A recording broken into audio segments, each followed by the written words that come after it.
Hey, I'm Pete, and this is Made with Love. We're gonna make pizza dough. Stick around, you're gonna love it. Those of you that know me know I get very, very addicted to something when I wanna make it great. And so I started with pizza, and what I noticed was the best pizza doughs almost have kind of like a sourdough taste. So I started doing some research, and what I found out was it's a sourdough. Shocker. So we're gonna start with a nice sourdough and a sourdough starter if you've got it. If you have your own sourdough starter, by all means, throw that in. I don't. So we're gonna make one that's a pretty quick starter, and we're gonna go with that. Here's go, first step. Flour. I like this Caputo flour. It's a double aught, which is, it's super elasticy. I can't remember why I don't know, I'm not a science guy. But this is the flour to use. You want your dough to be more elastic and kind of rubbery. So for our starter, you kind of want to wake up your yeast and wake up everything. So what I use is my little tiny mini Cuisinart. It's great. So we're gonna dump, the whole recipe calls for this entire amount of flour. So it doesn't really, we're not worrying about measurements here because it's all here already. It's pretty self-contained. And I'll call out the other measurements as we go, but we'll put exact stuff up there before as we usually do. So just put a little bit of flour in here, just a little bit, just kind of get our starter going. I'm gonna keep the rest for later on. Also, just a regular yeast. Anything you can get at the store, nothing big, just one packet's great. Don't use too much.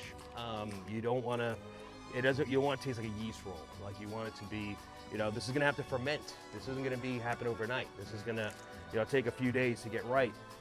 I heard stories, I tell you, of people that would say, they would go into pizzerias in New York and they'd say, where's your oldest dough? Give me the oldest dough, make my pizza. So about a teaspoon, maybe two, maybe a little more for love. Sugar, gets them going, gets that yeast going in there. And they would say, give me the oldest dough you got. So you want to start with 1 cup of water too. So I don't know if you guys know this, but there's measurements on a mason jar. I did not know that.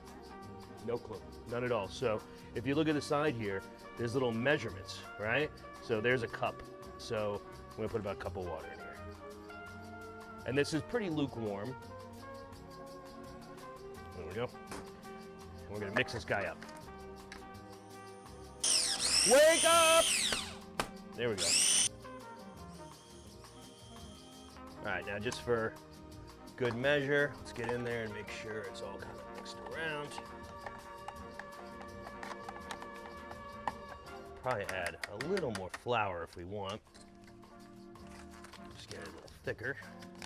Like I said, all this flour is going in anyway, so it doesn't matter. This is gonna make 6 pizzas. 6, about that big. 6 pizzas, about yay big. All right, take a look at that. There we go. Look at that in there. It's bubbling already. It is bubbling already. Can you see in there? That's incredible. All right, so what we're gonna do is let this sit for about 30 minutes or so and let it kind of double in size. It's gonna double real big, and then we're gonna dump it back and we'll be right back. So as you can see, our starter has started. It's looking pretty good. It's nice and frothy inside. Kind of smells, I don't know if, kind of smells like a little like beer. Yeah, it's good. So we are to put this guy in here. Hence the starter. It gets gooey. This is good. This is what we want, though. We want it like this. This stuff's good. Some of the stuff can be like, don't quote me. I mean, please quote me. Hit me up. Let me know if I'm wrong. I think it'd be like thousands of years old. I know at least hundreds of years old.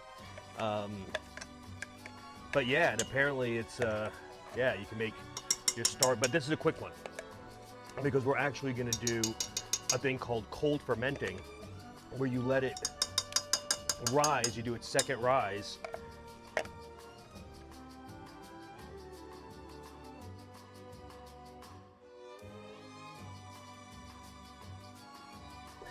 Let's say like a 4th cup of oil. Go with some extra virgin. It's good. Good. Makes it nice. Gives a nice taste. And this is good because everything kind of dilutes. And then, so we're gonna take our water, right? So we got about another cup and a half because we put a cup in the starter. So this is measured out already. And I like to do this, I like to melt my salt in with the water. I just kind of think it doesn't give like big chunks, and you know it gets kind of in there good. 1 tablespoon. Like you're taking your morning Metamucil. I gotta be regular, just like that.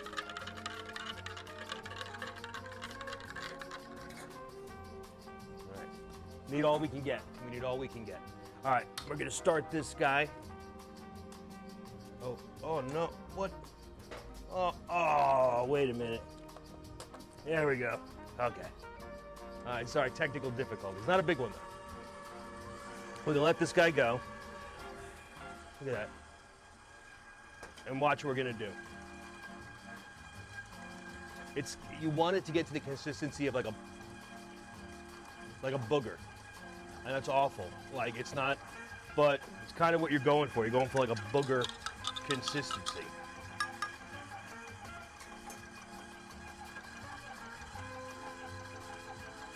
Add water as you go. Kind of brings the process. And what you want to start looking for is the flour will start to pull in and pull in and pull in and pull in. And we'll see it.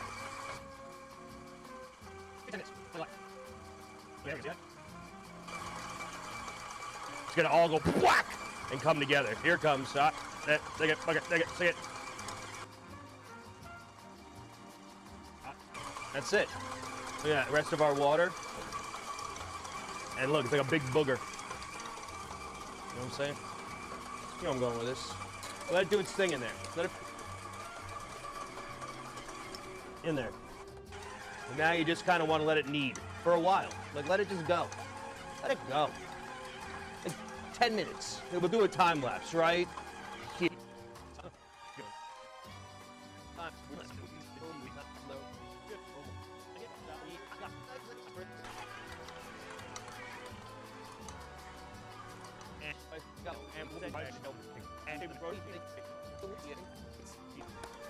All right, I think we're good. Let's jump over here. Well, that looks beautiful. That looks absolutely beautiful. All right. And this gets, by the way, just gonna be honest with you. Look at me. If this burns out your machine, I don't want to hear about it.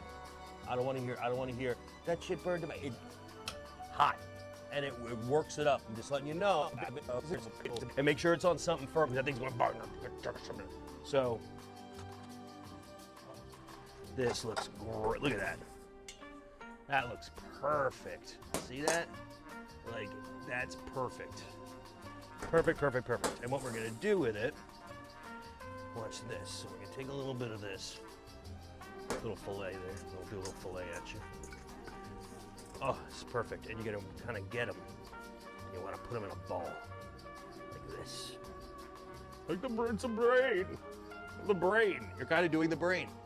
It kind of is. It's like you're doing making a brain. See that? And you want to take just a light, dusting. Ming, that was loud, sorry. Now we're gonna let this guy sit for a good hour, and then we'll be back, and we'll see what he looks like, and I'll show you how you portion this stuff out, and then it goes in the fridge. Be right back. All right, we are back. Let's see how the dough looks. Ready? Ooh. Oh wow, it's at least double the size. It looks good in there. Look at that. That looks great, right? Okay, so now we are going to portion the dough out. So a couple things you're gonna need: a little dough cutter, a scale, food scale, and a proofing box. These things are, this is really important. This is a pretty important part because we're gonna cold ferment this dough. So we want it to sit in something. You want to be able to cover it, and then you also kind of want to be able to check on it. You also want to let things be able to expand, and that can be cleaned very, very well. These are great if you have a fridge that can fit it. If not, they have these little round ones that they use in a lot of pizzerias, which work great too. Just make sure when you go online, you get a top for it. It's got to have a top. And if you buy a bunch of individual ones, Each one's got to have a top. That's what I like about this. You're making 6 doughs each. This fits about 6 exactly. Get a good proofing box. Each pizza is going to come out. Oh, this is beautiful. Oh my God. Look at that. Oh God, this is just it. I don't know what it is about working with dough. It's like primal. Each one, you want your pizza about 9.3 ounces. I like working in ounces. Shocker. 6, 7, and that'll do it. 9.3. All right, so now you take this dough. You want to go like this. See how we're doing that? And then we're gonna pull it all in and make a brain again. See that brain? You're gonna take that. You're gonna kind of tuck that up and under. It's a nice little ball.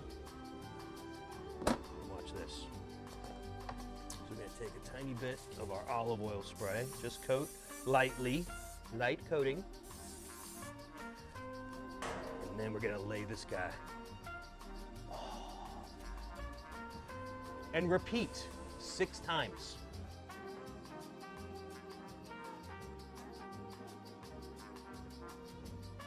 Also wash your hands, make sure. Lay them on in. All right, here we go. I'm gonna knock these out real quick, I'm sure.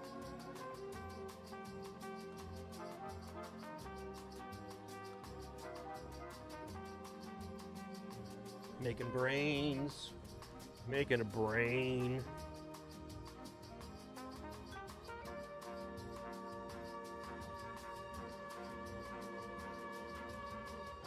Making a brain. Just a hint, you don't want to use too much oil, like, cause I mean, or flour. You don't want your hands to stick to them, but you also don't want to like flour them up anymore. Like they're doing really well on their own. Everything's kind of gelling.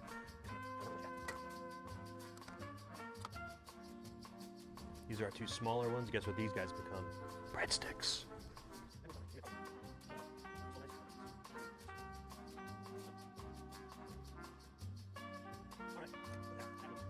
So now what we're gonna do, you got all your little doughs on in there. Oh, they're sliding around, look at that. They're gonna grow and they will touch. They're gonna get that big. A day, 2 days, if you can get to it 2 days, that's perfect timing. Oh, one more thing. Coat them in the olive oil real quick, just real quick.